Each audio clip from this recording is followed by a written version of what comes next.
নমস্কার, Bhadreswar study class চ্যানেলে তোমাদের স্বাগত। তোমাদের জন্য খুব গুরুত্বপূর্ণ একটি আপডেট, সেটা হচ্ছে West Bengal ICDS new recruitment 2025-এর বিজ্ঞপ্তি প্রকাশিত হয়েছে। এখানে তোমাদের বিভিন্ন পোস্টে কিন্তু নিয়োগ করা হচ্ছে, মানে তোমাদের টিচার পোস্টে নিয়োগ করা হচ্ছে যেখানে বিএড যোগ্যতার কোনো প্রয়োজন নেই। আবার তোমাদের নন টিচার পোস্টেও কিন্তু নিয়োগ করা হচ্ছে, যেখানে তোমাদের গ্রুপ ডি পোস্টেও কিন্তু নিয়োগ করা হচ্ছে। সম্পূর্ণ গুরুত্বপূর্ণ আপডেট দেবো, কারণ এখানে যে সিলেকশন হবে সেটা কিন্তু সরাসরি ইন্টারভিউর ভিত্তিতে সিলেকশন করা হবে, কোনো রকম রিটিন এক্সাম কিন্তু থাকছে না। এখানে আবেদন করতে গেলে কি যোগ্যতা প্রয়োজন, এজ কত থাকতে হবে, প্রত্যেকটি খুঁটিনাটি তথ্য এই ভিডিওটি শেষ পর্যন্ত দেখো। তো দেখো, এখানে প্রথম পোস্টটি হচ্ছে যেখানে তোমরা 15,000 টাকা প্রতি মাসে তোমরা বেতন পাবে, এবং এখানে বয়স হচ্ছে 25 থেকে 45 বছরের মধ্যে তোমার বয়স যদি হয়ে থাকে তোমরা অ্যাপ্লাই করতে পারো।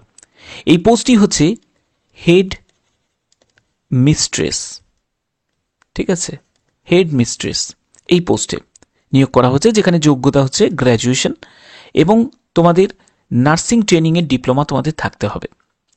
এখানে তুমি যদি ট্রেন গ্র্যাজুয়েট টিচার মানে টিজিটি পিজিটি যদি টিচার হয়ে থাকো তাহলে তুমি সেকেন্ড প্রেফারেন্স তুমি পেয়ে যাবে। এছাড়া তোমাদের 5 ইয়ার্সের টিচিং এক্সপিরিয়েন্সের কিন্তু প্রয়োজন আছে হেড মিস্ট্রেস পদের জন্য। দ্বিতীয় যে পোস্টটি, সেখানে তোমরা 12,000 টাকা প্রতি মাসে তোমরা বেতন পাবে এবং বয়স হচ্ছে 21 থেকে 40 বছর। এই পোস্টটি হচ্ছে টিচার পোস্ট। তোমরা যদি এখানে দেখো, এখানে কিন্তু কোনো পোস্টের জন্য কিন্তু বিএড ডিএড যোগ্যতার কোনো প্রয়োজন নেই। এখানে পরবর্তী যেটি বলা হচ্ছে গ্র্যাজুয়েশন যোগ্যতা উইথ নার্সিং ট্রেনিং ডিপ্লোমা যদি তোমার করা থাকে কোনো ট্রেনিং ইনস্টিটিউট থেকে, সেটা ফার্স্ট প্রেফারেন্স। আর তুমি যদি ট্রেন গ্র্যাজুয়েট টিচার হয়ে থাকো তাহলে তুমি সেকেন্ড প্রেফারেন্স পেয়ে যাবে। ওকে, আচ্ছা, এর পরবর্তী পোস্টটি, সেখানে তোমরা 10,000 টাকা প্রতি মাসে তোমরা বেতন পাবে এবং এখানে বয়স হচ্ছে 18 থেকে 45 বছর। এই পোস্টটি হচ্ছে তোমাদের স্পেশালি গ্রুপ ডি আয়া পোস্ট। এখানে যোগ্যতা দেখো ক্লাস 5 পাস। তুমি যদি ক্লাস 5 পাস করে থাকো তাহলেই তুমি আবেদন করতে পারবে। এবার তোমাদের মনে প্রশ্ন জাগতে পারে যে স্যার আমি তো 8 পাস করেছি, আমি তো 10 পাস করেছি, আমি তো উচ্চ মাধ্যমিক পাস করেছি, আমি তো গ্র্যাজুয়েট, আমি কি আবেদন করতে পারি? তুমিও আবেদন করতে পারবে, কোনো অসুবিধা নেই। প্রত্যেক যোগ্যতার প্রার্থীরাই কিন্তু আবেদন করতে পারবে, ন্যূনতম যোগ্যতা ক্লাস 5।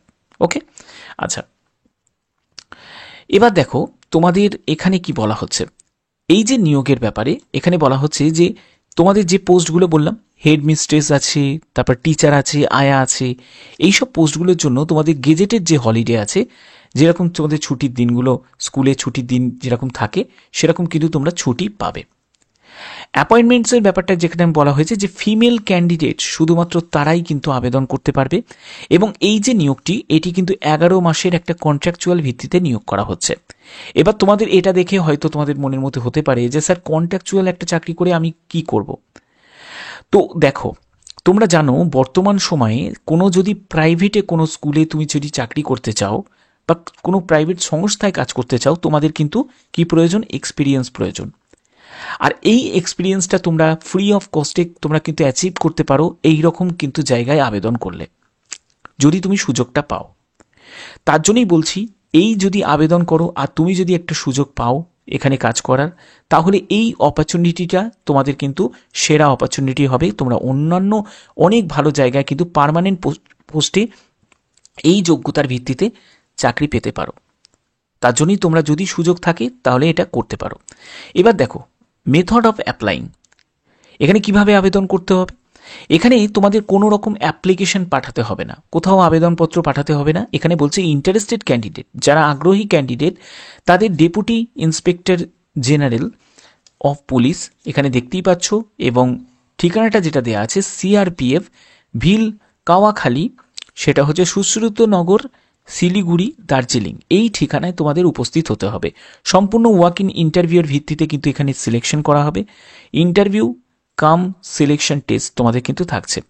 এবার দেখো এখানে তোমাদের যে ইন্টারভিউয়ের ডেটটা সেটা হচ্ছে 20 ফেব্রুয়ারি 2025। এই ডেটে তোমাদের উপস্থিত হতে হবে।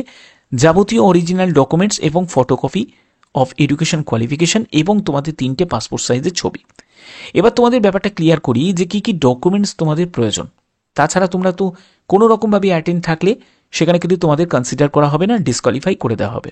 তো জায়গাটা ভালো করে বুঝে নাও। দেখো, প্রথমত যেটা লাগছে সেটা হচ্ছে ডেট অফ বার্থের সার্টিফিকেট লাগবে, ঠিক আছে? অথবা তুমি যদি 10th তোমার মার্কশিট থাকে, বা 10th যদি তোমার অ্যাডমিট কার্ড, সেটাও কিন্তু হলে হয়ে যাবে, যেখানে তোমাদের ডেট অফ বার্থ মেনশন করা আছে।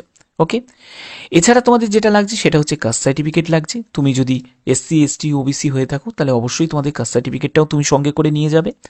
এরপরে হচ্ছে যে কোনো একটি গভর্নমেন্ট আইডি প্রুফ, সেখানে স্পেশালি তোমাদের আধার কার্ড যদি থাকে আধার কার্ড, বা ভোটার কার্ড যদি থাকে ভোটার কার্ড, প্যান কার্ড যদি থাকে প্যান কার্ড, যে কোনো একটি গভর্নমেন্ট আইডি প্রুফ, যদি 3টে থাকে 3টেই নিয়ে যাবে।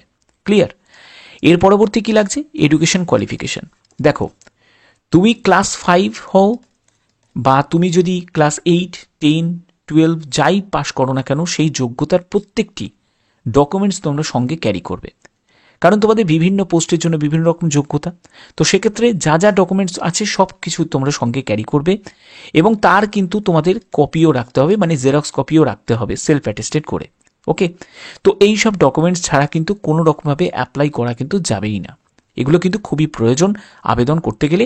এবং যেটা লাগছে সেটা হচ্ছে 3 কপি ফটো লাগছে, পাসপোর্ট সাইজের ফটো লাগছে।